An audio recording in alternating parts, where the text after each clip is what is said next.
The frog ये एक mystery thriller series है जो नेटफ्लिक्स पर हिंदी में रिलीज हुई और मैं आप लोगों को ये भी बता दूं कि ये एक लिमिटेड सीरीज है, जिसका मतलब ये है कि इस सीरीज के सीजन 1 में कहानी को खत्म कर दिया गया है। आपको सीजन 2 का वेट नहीं करना होगा और इस सीरीज के आपको टोटल 8 एपिसोड्स देखने को मिलेंगे और हर एपिसोड 50 से 60 मिनट के बीच की है। खैर, अब मैं ये सीरीज देख चुका हूं और अब मैं आप लोगों से अपने इस क्विक रिव्यू के जरिए मेरा इस सीरीज को देखकर जो भी एक अच्छा या बुरा एक्सपीरियंस रहा है वो शेयर कर रहा हूं। तो चलिए बिना कोई टाइम वेस्ट करे बात कर लेते हैं कि मेरा इस सीरीज को देखकर एक्सपीरियंस कैसा रहा। तो पहले तो मैं आप लोगों को इस सीरीज की कहानी के बारे में थोड़ा बहुत बता देता हूं। आप इस सीरीज में देखेंगे एक रिमोट लोकेशन पर मौजूद मोटेल के मालिक की कहानी, जिसकी लाइफ में कुछ बुरा और अजीब उस वक्त होना शुरू हो जाता है जब एक मिस्टीरियस लड़की उसके मोटेल में आके एक रूम को रेंट पर लेती है।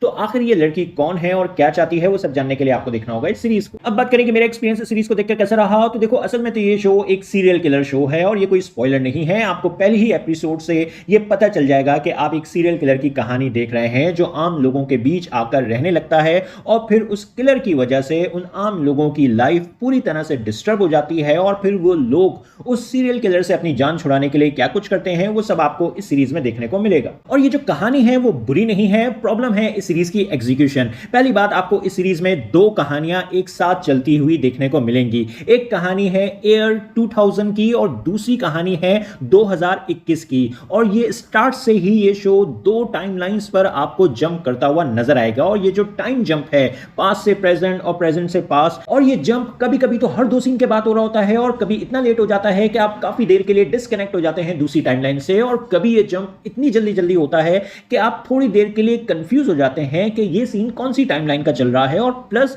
एक के बाद एक न्यू कैरेक्टर्स को दोनों टाइमलाइंस में इंट्रोड्यूस करवाया जा रहा होता है। इसलिए शुरू में तो काफी मुश्किल हो जाती है कहानी और कैरेक्टर्स में अच्छे से इन्वेस्ट होने में, एक अच्छा इंटरेस्ट डेवलप होने में। और ये सब कुछ इस शो के क्रिएटर्स ने इसलिए किया है ताकि वो एक सिंपल सी स्टोरी को कॉम्प्लेक्स बना सकें और ऑडियंस को कंटिन्यूसली इस इल्यूजन में रख सकें कि वो कोई बहुत ही स्मार्ट किस्म का थ्रिलर देख रहे हैं जिसमें कुछ बहुत जबरदस्त किस्म का आगे जाकर होने वाला है, जबकि ये शो एक स्मार्ट थ्रिलर नहीं है। जो टाइम जंप है वो सिर्फ प्रेडिक्टेबिलिटी के एलिमेंट को कम करने के लिए है, जो यंग ऑडियंस के लिए तो काम कर जाएगा लेकिन एक स्मार्ट ऑडियंस पे भी चीजों को प्रेडिक्ट कर लेगी। इस टाइम जंप की वजह से शुरू की एपिसोड्स में आपको चीजें काफी डिसजॉइंटेड सी फील होंगी। प्लस ये एक स्लो बर्न ड्रामा है, कहानी काफी स्लो पेस में आगे बढ़ रही होती है और ऊपर से ये शो जरूरत से ज्यादा लंबा भी है। तो अगर आप लोगों को स्लो पेसिंग से प्रॉब्लम होती है तो फिर ये शो आपके सब्र का पूरा इम्तिहान लेगा और हो सकता है आप में से कुछ लोग 3 से 4 एपिसोड के बाद ही शो को देखना छोड़ दें। लेकिन अगर आप 4 एपिसोड्स तक टिक जाएंगे तो फिर जो सेकंड हाफ है इस सीरीज का, वहां कहानी इंटरेस्टिंग हो जाती है। सेकंड हाफ इस सीरीज का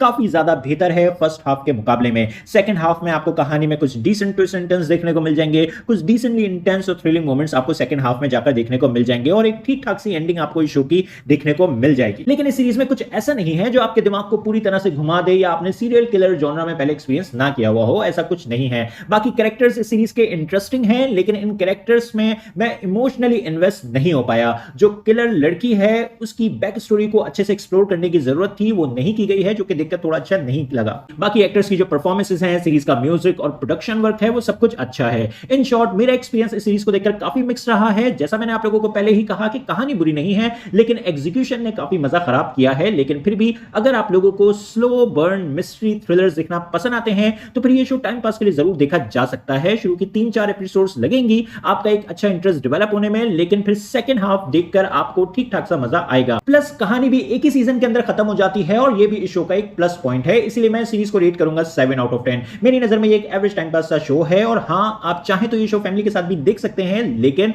आपको इस शो में अडल्ट लैंग्वेज सुनने को मिलेगी, ब्लड और वायलेंस आपको इस सीरीज में देखने को मिलेगा और 1-2 छोटे-छोटे किसिंग सीन भी आपको इस शो में देखने को मिलेंगे, लेकिन कोई सेक्स सीन नहीं है और फुल न्यूडिटी सीरीज में नहीं है। तो आप लोगों को ये शो कैसा लगा अपने ओपिनियन कमेंट बॉक्स में जरूर दें। मेरी वीडियो पसंद आई तो लाइक करना, चैनल को सब्सक्राइब करना मत भूलें। फिर मिलेंगे किसी और वीडियो में। शुक्रिया।